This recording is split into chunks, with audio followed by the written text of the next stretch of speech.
हैं। सबसे पहले बात करते हैं फंजाई में हमें किस तरीके के मोड्स ऑफ न्यूट्रिशन देखने को मिलते हैं। फंजाई हेटेरोट्रॉफिक होते हैं, यानी कि ये दूसरे ऑर्गेनिज्म में अवेलेबल ऑर्गेनिक मैटर से अपना फूड डिराइव करते हैं। हेटेरोट्रॉफिक में भी कुछ फंजाई सैप्रोफिटिक होते हैं, कुछ पैरासिटिक और कुछ सिम्बायोटिक। सैप्रोफिटिक फंजाई की अगर बात करें तो ये डेड और डिकेइंग ऑर्गेनिक मैटर से अपना फूड डिराइव करेंगे। जैसे एनसीईआरटी इस टॉपिक की शुरुआत में ही बताती है, अगर ब्रेड पुरानी हो गई है या ऑरेंज रखा रखा रॉट होने लगा है तो वहां पे सैप्रोफिटिक फंजाई ग्रो होने लगते हैं। अगर बात करें पैरासिटिक फंजाई की तो ये लिविंग प्लांट्स और एनिमल्स से अपना फूड डिराइव करते हैं, साथ ही उनमें डिजीजेस भी कॉज करते हैं। जैसे कि एनसीईआरटी बताती है कि मस्टर्ड की लीव्स पे वाइट स्पॉट्स फंजाई कॉज करता है। उसके अलावा वीट के प्लांट्स में वीट रस्ट कॉज करने वाले भी पक्सीनिया नाम के फंजाई होते हैं, और इस फंगल इन्फेक्शन की वजह से वीट की ईल्ड यानी उपज में 20% लॉस होता है। नेक्स्ट बात करें symbiotic mode of nutrition show करने वाली फंजाई की, यानी कि यहाँ पे आपको एक म्यूचुअली बेनिफिशियल रिलेशनशिप देखने को मिलेगा between two different organisms. For example lichens, जो कि एक एसोसिएशन है फंजाई का एल्गी के साथ, जहाँ पे फंगल पार्टनर वाटर और मिनरल्स को एब्जॉर्ब करता है और एल्गल पार्टनर फोटोसिंथेसिस करके फूड का प्रोडक्शन करता है। इस चैप्टर के एंड में एक छोटा सा पैराग्राफ दिया हुआ है लाइकेंस पे, जिसमें ये भी मेंशन है कि लाइकन का जो एल्गल कंपोनेंट होता है उसको फाइकोबायोन्ट कहते हैं और फंगल कंपोनेंट को माइकोबायोन्ट कहते हैं। नाउ लाइकन के अलावा माइकोराइजा भी एक एग्जाम्पल है जिसमें फंगस और हायर प्लांट्स के रूट्स के बीच सिम्बायोटिक एसोसिएशन होता है। ये fungal association in higher plants की प्रॉपर ग्रोथ के लिए एसेंशियल होता है। अब मोड ऑफ न्यूट्रिशन के बाद बात करते हैं हैबिटेट की। एनसीईआरटी कहती है कि फंजाई कॉस्मोपॉलिटन होते हैं। इसका मतलब ये है कि ये दुनिया भर में पाए जाते हैं। हवा, पानी, सॉइल, एनिमल्स, प्लांट्स, हर जगह ये होते हैं और ये प्रेफर करते हैं वार्म और ह्यूमिड प्लेसेस। तो इतना पार्ट तो काफ़ी इजी था, राइट? अब हमें थोड़ा ध्यान से सुनने की ज़रूरत है। बात करेंगे इनके स्ट्रक्चर के बारे में। फंजाई फिलामेंटस होते हैं। फिलामेंटस का मतलब ये पतले और लंबे यानी थ्रेड लाइक स्ट्रक्चर के होते हैं, एक्सेप्ट ईस्ट जो कि यूनिसेलुलर फंजाई होते हैं। अब इसी फिलामेंटस स्ट्रक्चर को अगर हम एक फिगर के थ्रू देखें तो ये हमें कुछ ऐसा दिखाई देगा। इसमें ये थिन थ्रेड लाइक स्ट्रक्चर्स को कहते हैं हाइफे, और हाइफे से बना हुआ ये जो जाल जैसा दिख रहा है आपको, इसको कहते हैं माइसीलियम। यानी कि हम कह सकते हैं कि mycelium is a network of hyphae. Clear? अब हाइफे दो अलग अलग तरह के हो सकते हैं। इन हाइफे को अगर हम जूम करके देखेंगे तो या तो इनमें बीच बीच में क्रॉस वॉल्स प्रेजेंट होंगी जिन्हें हम कहते हैं सेप्टा, और ऐसे हाइफे को हम कहते हैं सेप्टेट हाइफे। या फिर दूसरी तरीके के हाइफे होते हैं जिनमें सेप्टा एब्सेंट होते हैं, इन्हें बोलते हैं एसेप्टेट हाइफे। और जैसा कि आपको इस फिगर में दिख भी रहा होगा, ये फिगर मैं इसीलिए वीडियो में ऐड करती हूँ ताकि आपको विजुअली देख के समझ में आ सके। यहाँ आप इस हाइफे में देख सकते हैं कि क्योंकि यहाँ सेप्टा एब्सेंट है तो इनके हाइफे का साइटोप्लाज्म मल्टी न्यूक्लिएटेड होता है और इसीलिए हम इन्हें सीनोसिटिक भी कहते हैं।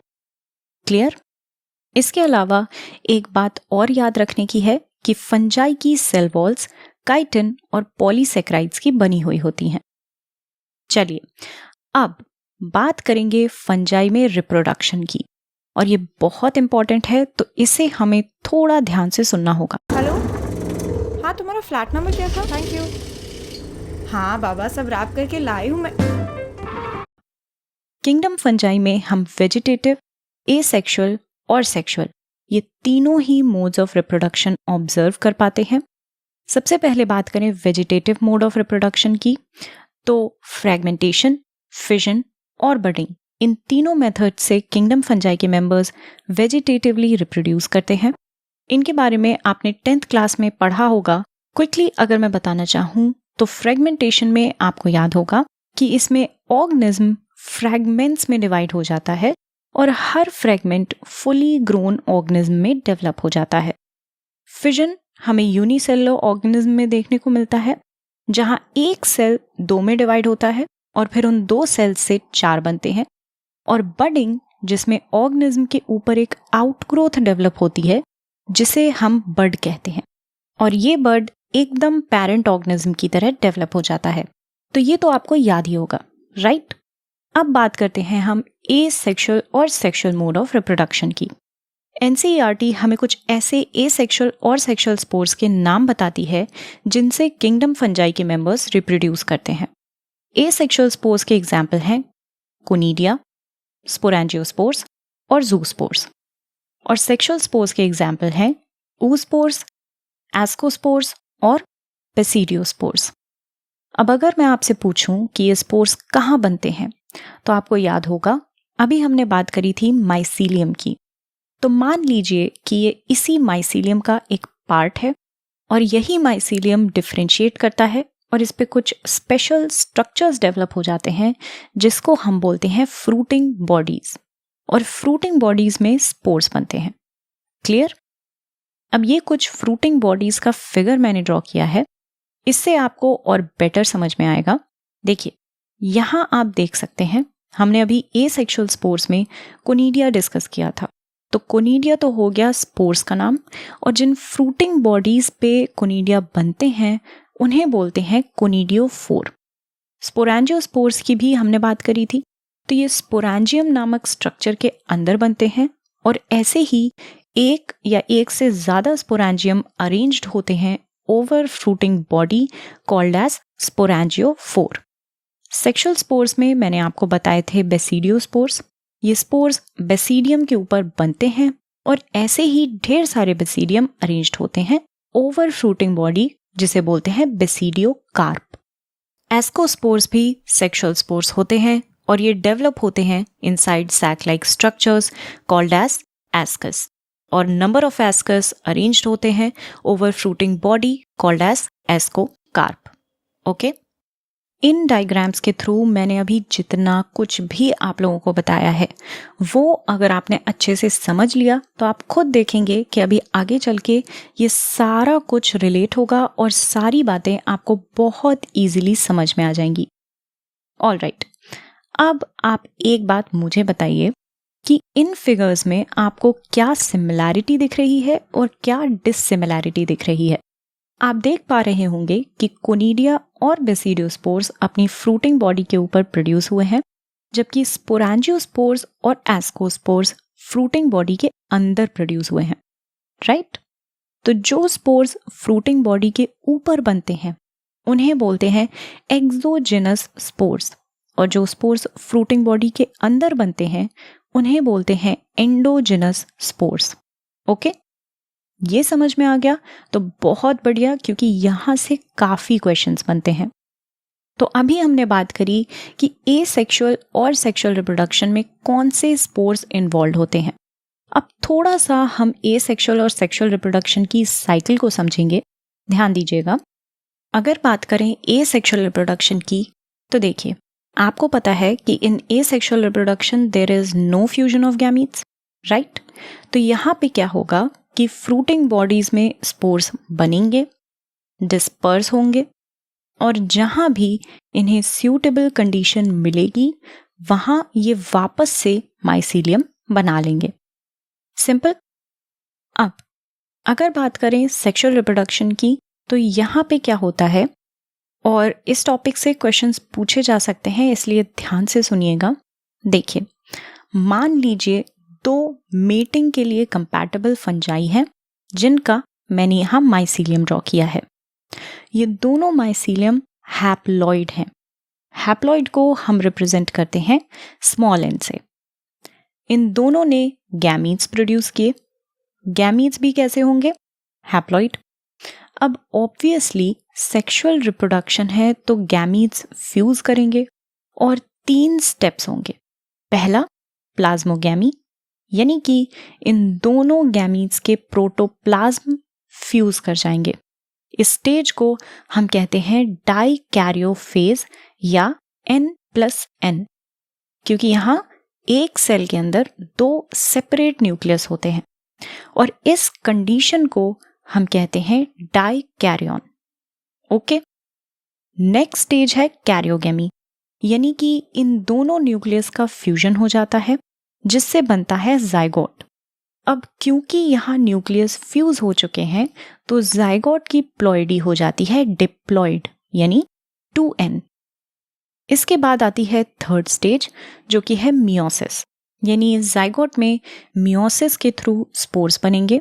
अब क्योंकि मियोसिस रिडक्शनल डिवीजन है तो यहाँ प्लॉइडी डिप्लॉइड से घट के हैप्लॉइड हो जाती है, यानी कि जो स्पोर्स बनेंगे वो होंगे हैप्लॉइड। क्लियर? अब यही स्पोर्स वापस से जर्मिनेट होके माइसीलियम बना लेंगे। तो ये हुई फंजाई की सेक्सुअल साइकिल। तो अब अगर एग्जाम में आपसे पूछा जाए N+N 2N कंडीशन के बारे में तो आप बहुत इजीली आंसर कर लोगे, राइट?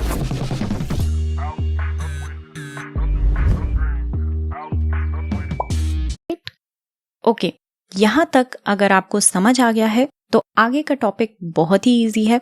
बात करेंगे फंजाई के क्लासिफिकेशन के बारे में। फंजाई को उनके माइसीलियम की morphology, mode of spore formation और फ्रूटिंग बॉडीज के बेसिस पे क्लासिफाई किया गया है। आइए एक बहुत ही इजी फ्लो चार्ट के थ्रू हम फंजाई का क्लासिफिकेशन समझेंगे। सबसे पहले हमने देखा कि कौन से फंजाई में सेक्सुअल रिप्रोडक्शन नोन है, यानी हमने ऑब्जर्व किया है, और किन में अब तक सेक्सुअल रिप्रोडक्शन नोन नहीं है। जिनमें सेक्सुअल रिप्रोडक्शन नोन नहीं है उनको हमने नाम दिया ड्यूटरोमाइसिटीज। अब जिनमें सेक्सुअल रिप्रोडक्शन नोन है उनमें हमने माइसीलियम को ऑब्जर्व किया कि ये एसेप्टेट है या सेप्टेट। जिनके माइसीलियम एसेप्टेट थे उनको नाम दिया फाइकोमाइसिटीज, और सेप्टेट माइसीलियम के अंडर क्लासिफाई किए गए एस्कोमाइसिटीज और बेसिडियोमाइसिटीज। तो हमें इन सभी के बारे में एक एक करके पढ़ना है और आप खुद देखेंगे कि हमने अभी तक जो भी डिस्कस किया है वो सारी चीजें यहाँ पे रिलेट होंगी। तो चलिए सबसे पहले बात करेंगे फाइकोमाइसिटीज की।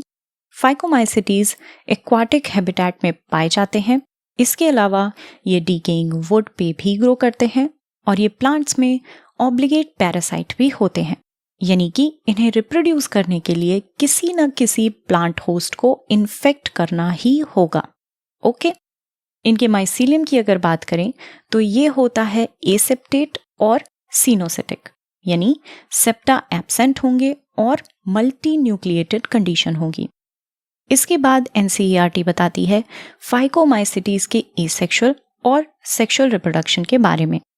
एसेक्सुअल रिप्रोडक्शन की बात करें तो यहाँ फ्रूटिंग बॉडी पे होते हैं स्पोरेंजियम और इस स्पोरेंजियम के अंदर स्पोर्स बनते हैं। तो ऐसे में हम कह सकते हैं कि स्पोर्स का प्रोडक्शन एंडोजिनस है, राइट? अब कुछ केसेस में ये स्पोर्स फ्लैजेला की प्रेजेंस की वजह से मोटाइल होते हैं और इन्हें बोला जाता है जू स्पोर्स, और कुछ केसेस में फ्लैजेला एब्सेंट होता है जिसकी वजह से ये स्पोर्स नॉन मोटाइल होते हैं और ऐसे स्पोर्स को बोला जाता है ए प्लानोस्पोर्स। तो ये स्पोर्स डिस्पर्स होंगे और आगे की कहानी तो आपको पता ही है कि जहां सूटेबल कंडीशन मिलेगी वहां ये जर्मिनेट होके माइसीलियम बना लेंगे, राइट? अब फाइकोमाइसिटीज के सेक्सुअल रिप्रोडक्शन की बात करें तो यहाँ पे ऑब्वियसली गैमीट्स होंगे जिनका फ्यूजन होगा। फाइकोमाइसिटीज में 3 तरीके के गैमीट्स ऑब्जर्व करने को मिलते हैं। अगर दोनों गैमीट्स एकदम सिमिलर हैं, एक ही शेप और साइज के हैं, तो उन्हें बोलेंगे आइसोगैमस। अगर डिसिमिलर हैं तो उन्हें बोलेंगे एनाइसोगैमस।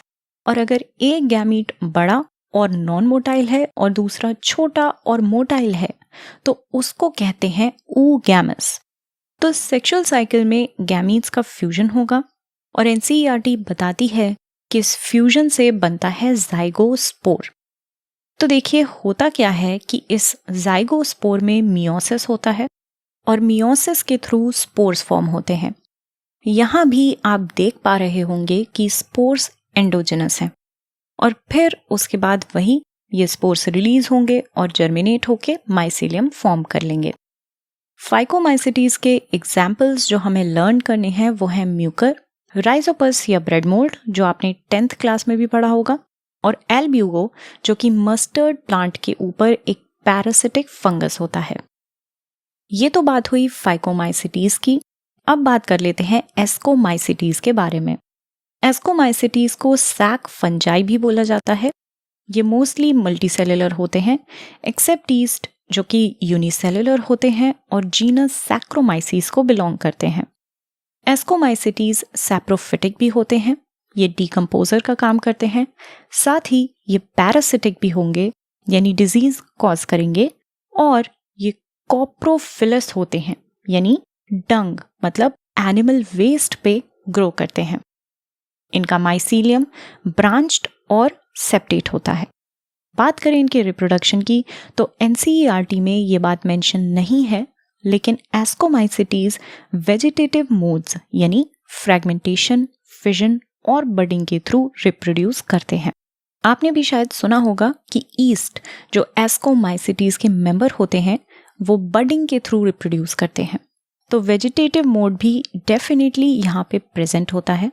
इसके अलावा एस्कोमाइसिटीज एसेक्सुअल रिप्रोडक्शन कोनिडिया के थ्रू करते हैं, और जैसा हमने वीडियो की स्टार्टिंग में डिस्कस किया था कि कोनिडिया एसेक्सुअल स्पोर्स होते हैं और ये कोनिडियोफोर पे एक्सोजेनसली प्रोड्यूस होते हैं।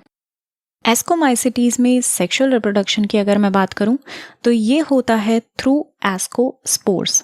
एस्कोस्पोर्स एस्कस नाम के सैक में प्रोड्यूस होते हैं, और ये सैक्स यानी एस्काई अरेंज्ड होते हैं over fruiting bodies called as ascocarp. Ascospores endogenous spores होते हैं। एस्कोमाइसिटीज के एग्जाम्पल की अगर बात करी जाए तो ये हैं एस्परजिलस, क्लाविसेप्स और न्यूरोस्पोरा। न्यूरोस्पोरा का बायोकेमिकल और जेनेटिक वर्क में काफ़ी यूज़ किया जाता है। इसके अलावा एस्कोमाइसिटीज के बहुत से मेंबर्स जैसे कि मोरेल्स और ट्रफल्स एडिबल होते हैं और इन्हें डेलिकेसीज यानी डिलिशियस माना जाता है।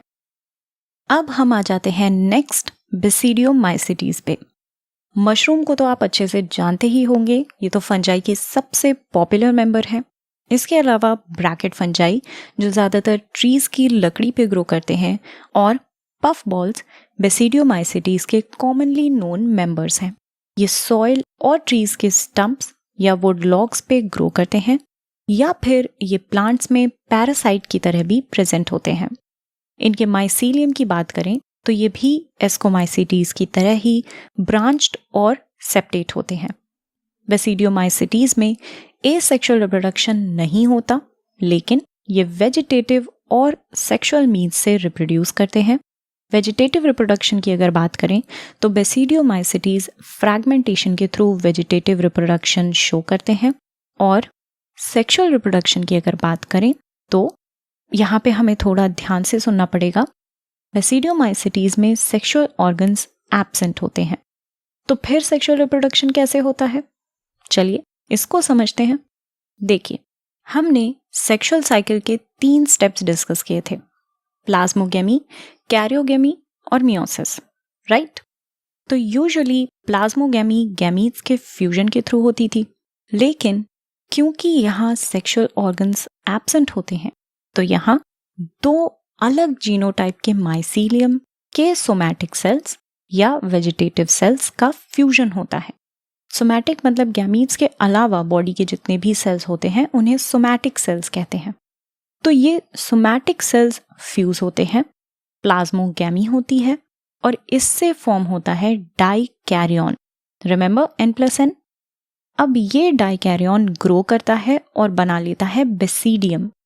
ऐसे ही काफी सारे बेसिडियम अरेंज्ड होते हैं over fruiting body called as basidiocarp. अब हर बेसिडियम में होता है कैरियोगेमी और मियोसिस का प्रोसेस, जिसके रिजल्ट से 4 बेसिडियोस्पोर्स फॉर्म होते हैं। तो ये था बेसिडियोमाइसिटीज में सेक्सुअल रिप्रोडक्शन। अब मुझे ये बताइए कि यहाँ स्पोर्स एक्सोजेनस हैं या एंडोजेनस? अगर आपने ध्यान से टॉपिक को समझा है तो बहुत ही इजीली आंसर कर लेंगे। तो फटाफट मुझे कमेंट करके इसका आंसर बताइए। आंसर मैं डिस्क्रिप्शन बॉक्स में दे दूंगी, लेकिन लेट्स सी कि कितने बच्चे सही आंसर दे पाते हैं।